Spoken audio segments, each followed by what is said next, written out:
Halo, Assalamualaikum warahmatullahi wabarakatuh. Kami dari kelompok 5 ingin mempresentasikan tentang penelitian kausal komparatif, penelitian eksperimental, dan penelitian subjek tunggal penelitian eksperimental.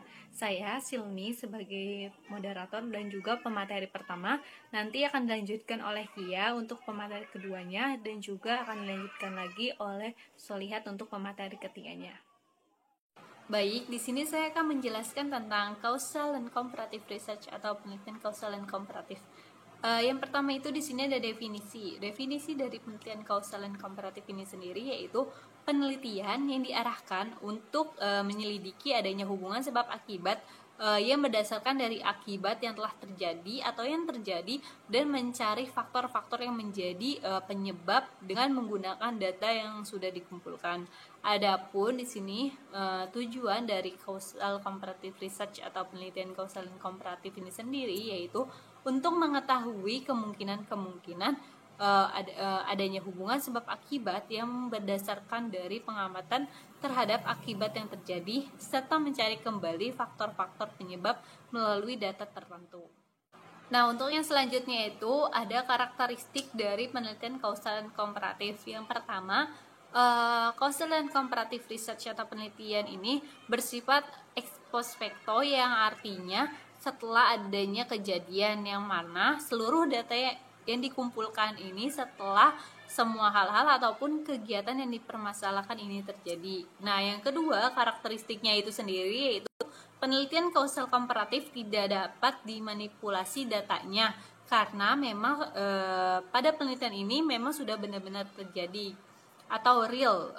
Terus yang terakhir itu karakteristiknya itu cenderung mengandalkan data kuantitatif.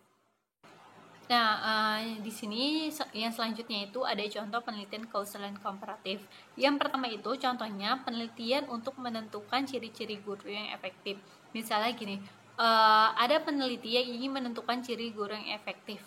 Nah, si peneliti ini berhipotesis nih bahwa guru yang efektif itu memiliki ciri-ciri, misalnya dia lulusan dari PTN dulunya sebelum dia mengajar, terus juga dia sering mengikuti seminar kependidikan, terus juga sering memiliki banyak pengalaman dalam bidang mengajar, dan masih banyak lagi ciri-cirinya dari hipotesis yang si peneliti ini.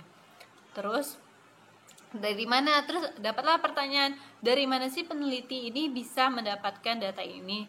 Nah, peneliti ini bisa mendapatkan data-data tersebut menggunakan data yang di dalamnya berupa catatan mengenai sejarah pekerjaannya hingga selengkap mungkin. Atau misalnya dia bisa aja peneliti menanyakan langsung ke si kepala sekolah tempatnya dia mengajar atau meminta langsung data pribadi yang dimiliki oleh si guru tersebut.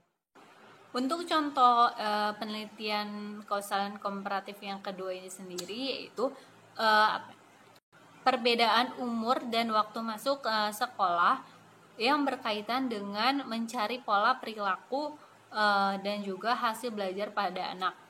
Nah, dari sini contohnya itu bisa saya jelaskan. Misalnya peneliti ingin menyelidiki nih pola perilaku dan hasil belajar pada anak. Nah, si peneliti ini dapat berhipotesis bahwa anak-anak yang memiliki hasil perilaku yang baik dan hasil yang bagus ini di sekolah ini disebabkan karena memang usia pada saat dia masuk sekolah itu memang tepat gitu, enggak alias misalnya dia tuh enggak kurang dari usianya dia yang seharusnya dia udah mulai sekolah. Terus ini tuh dari mana nih misalnya si peneliti bisa mendapatkan data yang mana aja anak-anaknya yang emang memiliki pribadi yang bagus atau pola perilaku yang baik dan juga hasil yang bagus. Nah, ini si peneliti bisa mendapatkan datanya ini atau memanfaatkan data deskriptif tentang pola perilaku dan skor tes hasil belajar yang terkumpul sampai pada anak-anak tersebut kelas 6 SD. Jadi puncaknya si peneliti nanti meminta atau mencari tahu mungkin saja ke kepala sekolahnya ataupun ke pihak guru-guru yang di sekolah tentang hasil belajarnya dia dari pertama dia masuk sampai dia kelas 6 itu seperti apa. Nah, adapun prosedur penelitian kausal dan komparatif ini sendiri, yaitu yang pertama meluaskannya pertanyaan-pertanyaan pada penelitian, terus yang kedua memilah variabel yang diinginkan pada dua kelompok yang berbeda. Maksudnya kelompok eksperimen dan kontrol atau kelompok pembanding. Nah, yang ketiga itu mengumpulkan informasi tentang sejumlah variabel dan latar belakang untuk menentukan kesetaraan kelompok. Terus yang keempat, mengoreksi ketidaksamaan atau ketidaksetaraan yang diidentifikasi antar kelompok dapat menggunakan prosedur kontrol. Terus yang terakhir ini menggunakan statistik deskriptif sebagai standar deviasi dan juga mean, dan juga statistik inferensial seperti uji T, analisis varian, dan juga analisis konvarian. Selanjutnya, di sini ada keunggulan-keunggulan yang dimiliki oleh penelitian kausal dan komparatif itu sendiri. Yang pertama, penelitian yang pendekatannya memiliki tingkat ketelitian yang tinggi dibandingkan pada penelitian eksperimental. Terus yang kedua, keunggulannya itu bisa mendapatkan informasi yang bermanfaat atau yang berguna yang berkaitan langsung pada sifat-sifat kejadian tersebut. Terus yang ketiga, karena adanya peningkatan di dalam teknis statistik dan juga metodologi umum yang membuat desain penelitian ini dapat dipertahankan. Terus yang keempat, penelitian ini sangat tepat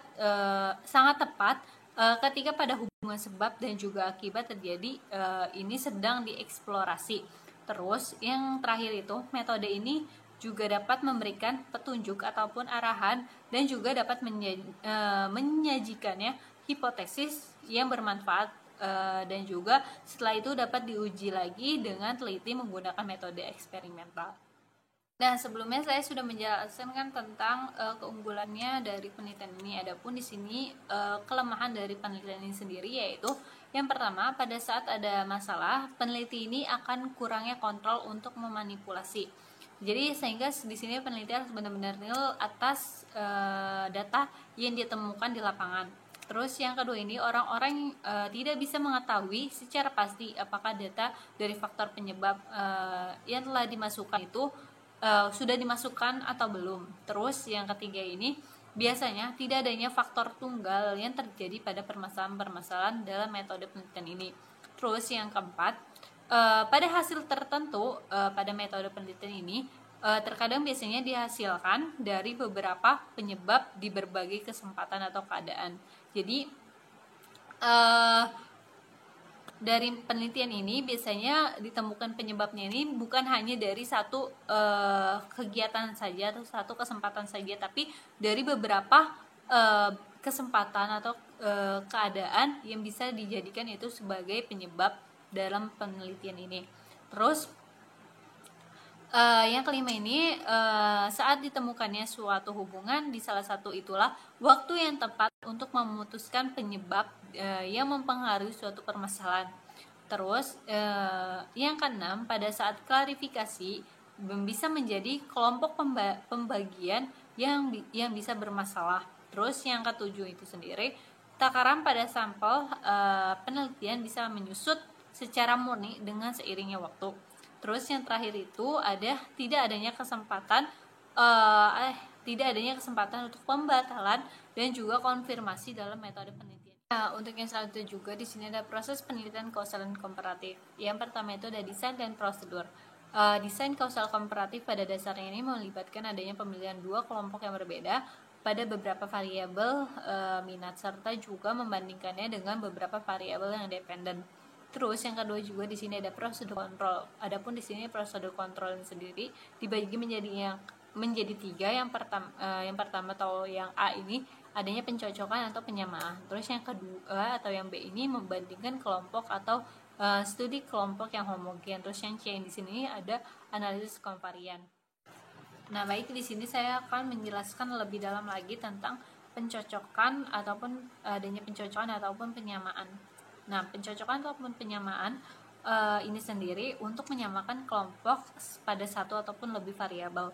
Ini bisa terjadi ketika peserta dalam satu kelompok ini tidak memiliki kecocokan yang sama. Nah, peserta kalau misalnya si peserta ini tidak memiliki kecocokan yang sama, maka peserta ini bisa dapat dieliminasi ataupun dikeluarkannya dari penelitian. Contohnya itu seperti misalnya seseorang peneliti mencocokkan setiap peserta dengan menggunakan IQ. Peserta dalam satu kelompok dengan IQ 140, sedangkan bakal dicocokkan dengan peserta pada kelompok lain dengan menggunakan IQ hampir 140, hampir mendekati 140. Nah, pada kelompok yang lainnya. Terus masalah utamanya ini sendiri datang ketika pas dicocokkan ternyata banyaknya kecocokan pada si antara dua kelompok ini yang dicocokkan. Terus juga masalah ini akan lebih serius ketika peneliti mencocokkan peserta pada dua ataupun lebih variabel secara bersamaan. Nah, baik, di sini saya juga akan menjelaskan lebih lanjut lagi tentang membandingkan kelompok ataupun subkelompok yang homogen. Nah, membandingkan kelompok ataupun subkelompok yang homogen dengan masing-masing variabel tambahan merupakan salah satu cara lain yang bisa digunakan untuk mengontrol variabel asing. Contohnya itu sendiri tentang kehadirannya prasekolah ataupun juga pencapaiannya si anak ini pada kelas 1 dengan membandingkannya dengan anak-anak yang dilihat dari status sosial keluarganya ataupun kaya ataupun tidak kaya si keluarganya sendiri. Nah, terus yang selanjutnya itu ada analisis konvarian. Analisis konvariannya sendiri yaitu teknik statistik yang digunakan untuk menyesuaikannya perbedaan kelompok awal pada variabel yang digunakan dalam penelitian kausal dan komparatif ini sendiri. Nah, adapun upayanya analisis konvarian ini sebagai penyelamatan skor pada variabel yang dependen untuk perbedaan awal pada beberapa variabel yang lainnya yang dapat dikaitkan dengan kinerja pada variabel yang dependen. Nah, terus di sini juga ada yang ketiga, ada analisis data dan juga interpretasi. Nah, ini sebagai statistik deskriptif dan juga inferensial. Ini akan terlibat dalam analisis data studi kausal komparatif. Semua statistik yang dimanfaatkan dalam studi kausal komparatif bisa dimanfaatkan juga pada studi eksperimental. Mungkin itu aja dari saya sebagai pemateri pertama, bisa menyampaikan, nanti akan dilanjutkan oleh teman saya yang selanjutnya yaitu Aska Askia.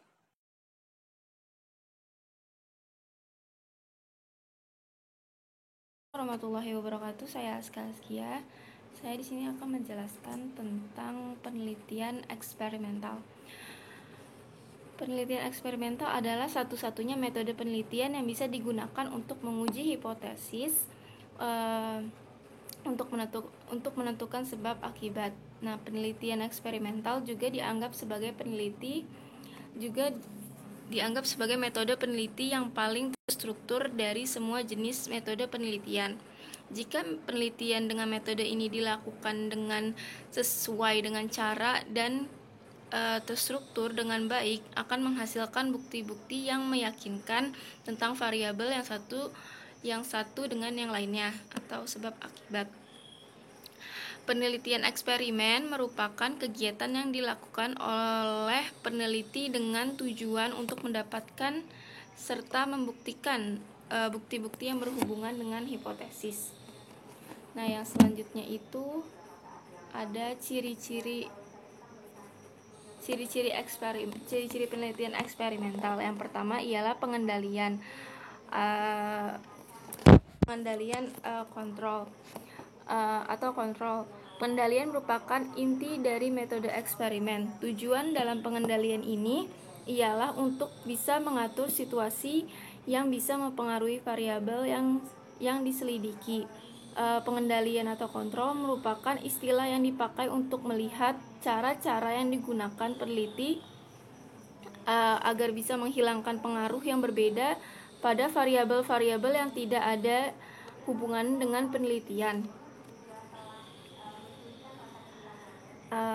Terus selanjutnya ada 5 aturan yang dipakai guna untuk memperkuat persamaan antar kelompok yang akan dihadapkan dengan keadaan eksperimental. Nah, kelima prosedur-prosedur pengendalian perbedaan subjek peneliti, yaitu ada yang pertama penempatan secara acak, yang kedua pemanduan teracak atau randomized matching, yang ketiga pemilihan yang homogen, yang keempat analisis kovariansi, yang kelima penggunaan subjek sebagai pengendali mereka sendiri. Nah, yang pertama itu penempatan secara acak. Penempatan secara acak ialah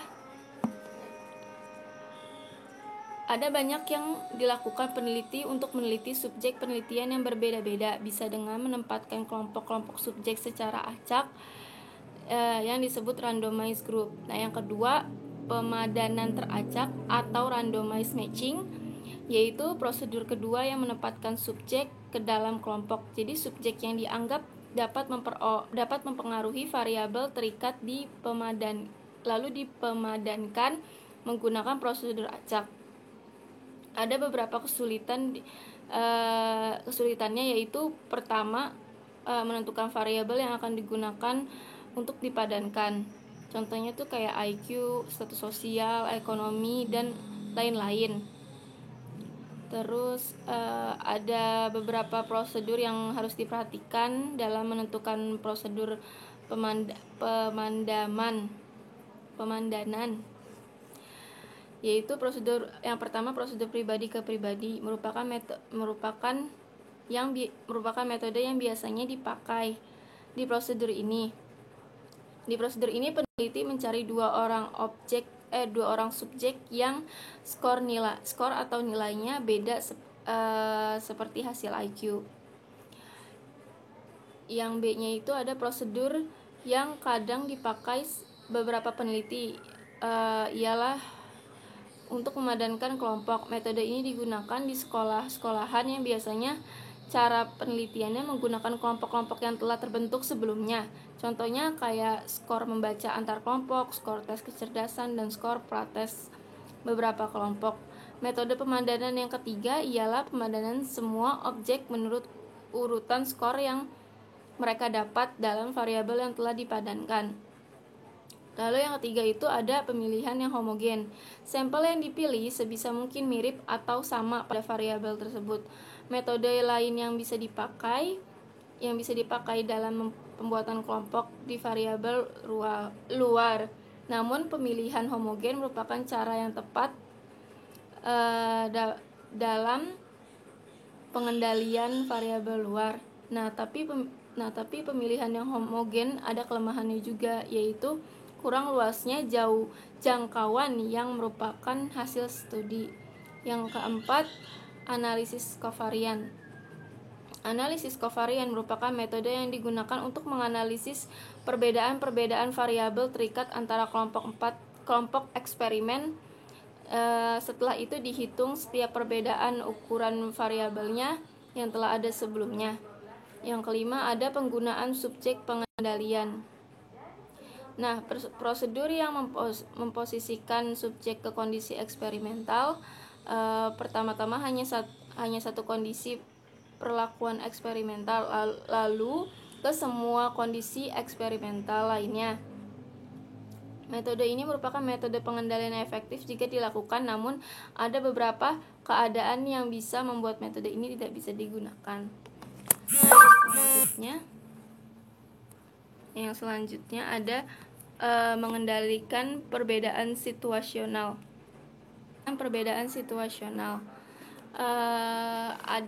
Ada beberapa metode yang digunakan untuk mengendalikan variabel situasional yang bisa mengacaukan proses penelitian. Yang pertama itu peneliti bisa menggunakan cara acak variabel tersebut. Yang kedua, bisa juga dengan memanipulasi variabel tersebut dengan sistematis dan dari variabel awal. Yang ketiga, menjaga keadaan variabel agar bisa mirip dengan semula. Nah, yang ketiga itu selanjutnya itu ada manipulasi. Hal yang sengaja dilakukan oleh peneliti ialah memanipulasi suatu variabel. Namun, dalam penelitian pendidikan ada bentuk manipulasi yang khas, seperti peneliti memberikan kondisi-kondisi yang bermacam-macam yang sudah ditentukan sebelumnya dengan subjek. Yang terakhir itu ada pengamatan. Nah, ada jenis desain eksperimental. Desain eksperimental mempunyai dua fungsi, yaitu menciptakan perbandingan yang diperlukan untuk hipotesis eksperimen. Yang kedua, dengan analisis data secara statistik, peneliti melakukan penerkaan yang mengenai hasil dari penyelidikan. Yang paling penting yaitu desain yang tepat untuk menguji hipotesis yang ingin diujikan, karena kedalaman suatu peneliti bukan pada susah atau mudahnya, melainkan dengan desain yang tepat. Yang pertama itu contohnya ada variabel desain penelitian. Campbell dan Stanley menulis ada dua kriteria desain penelitian, yaitu validitas internal atau validitas dalam dan validitas eksternal atau validitas luar.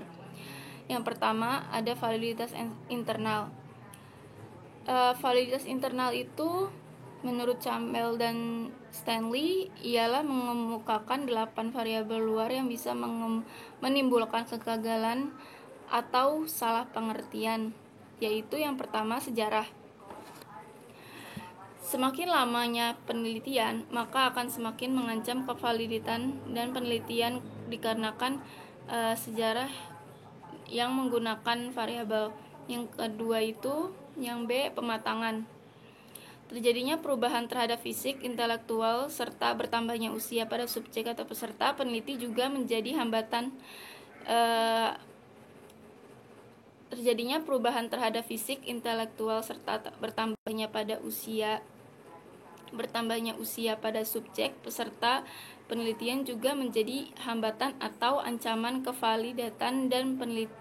kevalidan data penelitian. Yang ketiga itu C, pengujian. Memberikan pertanyaan kepada subjek atau orang yang diteliti lalu dijadikan data.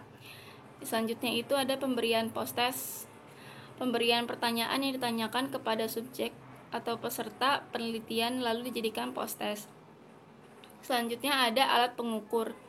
Alat ukur juga bisa menjadi suatu ancaman atau hambatan, karena jika data yang didapat dan pengukurannya kurang pas, data yang didapat akan menjadi kurang valid. Selanjutnya ada regresi statistik. Regresi statistik merupakan kondisi di mana peserta dipilih atas dasar hasil skor atau hasil terendahnya. Jadi pertama kali dites lalu skornya itu beda pas kedua kali ditesnya dengan skor yang pertama. Nah, yang selanjutnya ada seleksi peserta yang diferensial. Seleksi diferensial merupakan hasil yang berbeda sebelum adanya post-test. Lalu ada kematian atau mortalitas. Mortalitas atau kematian mengacu pada berkurangnya subjek pada peneliti dan juga menyebabkan terjadinya pengurangan informasi yang akan didapatkan. Seleksi yaitu ada seleksi interaksi. Selanjutnya ada seleksi interaksi, pematangan, dan efektif lainnya. Para subjek ketika dipilih kelompok mempunyai sifat maturasi yang berbeda. Nah, selanjutnya itu ada validitas eksternal, yaitu terdiri dari validitas populasi dan validitas ekologis. Nah, dari variabel tadi ada desain pra-eksperimen yang terdiri dari prates, pasca tes, desain, statis, dan 2 kelompok. Lalu ada lagi jenis desain penelitian, yaitu desain eksperimen sejati atau true experiment design, yang terdiri dari desain pasca tes dengan subjek diacak dan 2 kelompok, desain dengan menggunakan prates dan post-test dengan kelompok yang telah diacak, desain 3 kelompok Solomon, desain 4 kelompok Solomon. Assalamualaikum warahmatullahi wabarakatuh. Saya Saudara Samrotul Puada dari kelas PIAUD 4A yang akan melanjutkan presentasi dari Saudari Azka Askia. Baik, materi selanjutnya adalah subjek tunggal penelitian eksperimental. Subjek tunggal penelitian eksperimental ini merupakan suatu desain yang biasanya diaplikasikan pada ukuran sampel yang berjumlah satu atau individu tersebut dikategorikan dalam satu kelompok. Pada desain eksperimental, subjek tunggal ini gabungan dari dua desain, yaitu yang pertama desain kelompok dan desain tunggal, di mana desain penelitian ini mengevaluasi efek suatu perlakuan dengan kasus tunggal. Kasus tunggal di sini merupakan beberapa subjek dalam satu kelompok, dan subjek tunggal ini berfokus pada data yang berasal dari sampel penelitian. Selanjutnya yaitu desain kelompok versus subjek tunggal. Sebagian besar penelitian eksperimental tradisional menggunakan desain kelompok, terutama karena hasil yang diinginkan dimaksudkan untuk digeneralisasi ke kelompok lain. Jadi desain subjek tunggal ini merupakan pelengkap bagi desain kelompok, karena pada subjek tunggal ini memfokuskan pada data yang berasal dari dari sampel penelitian. Biasanya desain ini diterapkan pada pengaturan klinis, dan desain kelompok ini juga dimaksudkan untuk disimpulkan dari suatu kejadian ke kelompok lain. Selanjutnya ada aturan variabel tunggal. Aturan variabel tunggal ini disebut juga dengan penelitian algoritma yang menyatakan dalam subjek penelitian suatu variabel adalah dimanipulasi ketika variabel itu ada dalam satu waktu. Dengan kata lain, variabel ini bergerak dari fase ke fasenya. Jadi dalam aturan variabel tunggal ini hanya satu variabel saja yang dapat dimanipulasi. Jadi dalam suatu waktu hanya satu variabel yang harus ditambah atau ditarik ketika saat dipindahkan dari fase ke fasenya. Selanjutnya ada jenis desain subjek tunggal. Jenis desain subjek tunggal ini terbagi menjadi 3 bagian. Yang pertama ada desain AB desain, di mana AB desain ini merupakan pengukuran awal yang dilakukan dengan berulang kali sampai stabilitas terbentuk, sehingga kemudian perawatan diperkenalkan dan akan dilakukan pengobatan selama perawatan.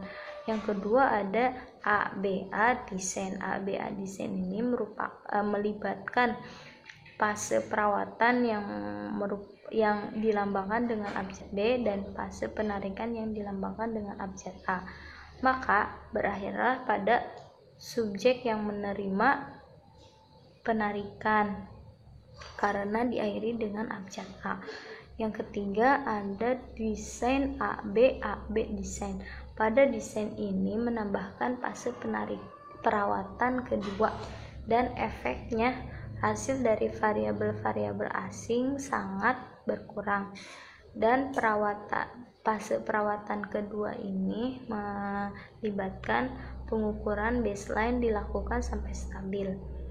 Pengukuran dikenalkan. Fase perawatan diikuti oleh baseline kedua dan fase perawatan kedua. Selanjutnya ada analisis data dan interpretasi. Analisis data dan interpretasi ini biasanya melibatkan satu subjek penelitian dan juga analisis grafis pertama. Kadang juga dilengkapi dengan analisis statistik. Jadi pada analisis dan interpretasi data ini melibatkan analisis visual dan grafis serta dilengkapi dengan analisis statistik. Namun perlakuan itu sangat signifikan secara statistik, namun tidak signifikan secara klinis. Selanjutnya ada ancaman terhadap validitas.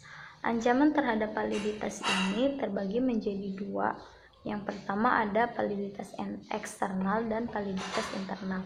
Validitas eksternal ini merupakan hasil penelitian subjek tunggal, tidak dapat disimpulkan ke populasi yang diminati tanpa replikasi atau tanpa proses.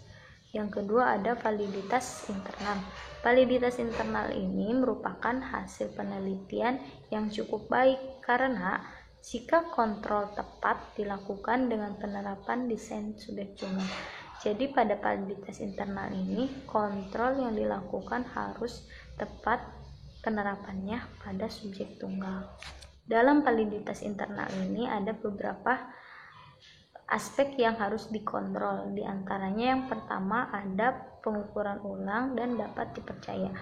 Pada kontrol ini kinerja diukur beberapa kali sebelum pelaksanaan perawatan dilakukan. Yang kedua ada stabilitas garis dasar. Pada kontrol stabilitas garis dasar ini biasanya panjang fase dasar dan fase perawatan dapat mempengaruhi validitas internal desain subjek tunggal, dan jumlah pengukuran yang diambil harus paralel. Selanjutnya ada kelebihan dan kekurangan penelitian eksperimental. Kelebihannya diantaranya pada penelitian eksperimental antara variabel bebas dan variabel terikat ini berhubungan erat karena variabel bebas menyebabkan variabel terikat. Oleh karena itu, variabel terikat lebih kuat dibandingkan hasil penelitian non-eksperimental. Selanjutnya kelebihannya merupakan pada penelitian eksperimental dapat memanipulasi antara variabel bebas supaya dapat dilihat pengaruhnya terhadap variabel terikat. Adapun kekurangannya diantaranya penelitian eksperimental ini tidak dapat disimpulkan dalam kehidupan sehari-hari karena kondisi di lapangan tidak akan terus sesuai dengan apa yang telah dibuat oleh subjek penelitian. Sekian presentasi dari saya. Mohon maaf apabila ada kekurangan. Wassalamualaikum warahmatullahi wabarakatuh. Nah, mungkin cukup sampai di sini. Semoga apa yang disampaikan oleh kelompok 5 dapat bermanfaat buat teman-teman sekalian dan juga bisa dapat dipahami. Mungkin sekian juga. Terima kasih. Mohon maaf bila ada pengucapan atau salah kata ataupun perbuatan dari kami. Kurang lebihnya mohon maaf. Wassalamualaikum warahmatullahi wabarakatuh.